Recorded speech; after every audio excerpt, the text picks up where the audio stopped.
دوستو، گولڈن پلوور ایک ایسا پرندہ ہے جو اپنی ہجرت کی وجہ سے مشہور ہے۔ یہ ہر سال امریکی ریاست الاسکا سے ہوائی کے جزیرے تک 4000 کلومیٹر کی پرواز کر کے ہجرت کرتا ہے۔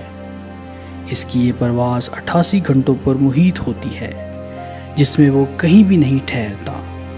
راستے میں کوئی جزیرہ نہیں اور یہ پرندہ تیر بھی نہیں سکتا۔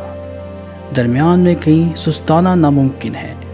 جب سائنسدانوں نے اس پرندے پر تحقیق کی تو ان کو پتہ چلا کہ اس پرندے کو یہ سفر مکمل کرنے کے لیے 88 گرام چکنائی یعنی کہ فیٹ کی ضرورت ہوتی ہے، جبکہ حقیقت میں اس پرندے کے پاس پرواز کے ایندھن کے طور پر تقریباً 70 گرام چکنائی دستیاب ہوتی ہے۔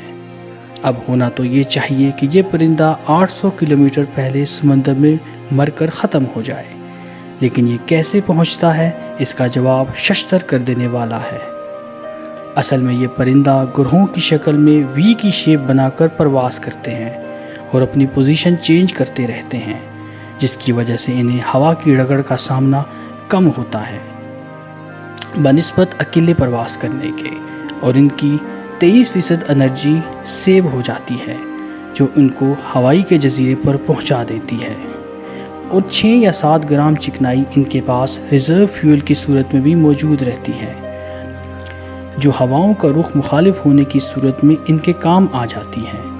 اب ہم یہ پوچھتے ہیں کہ کون اللہ کے انکار کی جرت کر سکتا ہے؟ ایک پرندہ یہ کیسے جان سکتا ہے کہ اس کو سفر کے لیے کتنی چکنائی درکار ہے؟ راستہ اسے کون بتاتا ہے؟ اتنے لمبے سفر کی اسے ہمت کیسے ہو جاتی ہے؟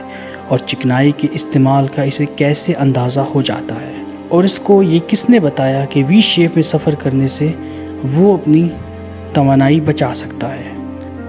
بے شک اللہ پاک کی ذات بڑی حکمت والی ہے۔ بہت شکریہ۔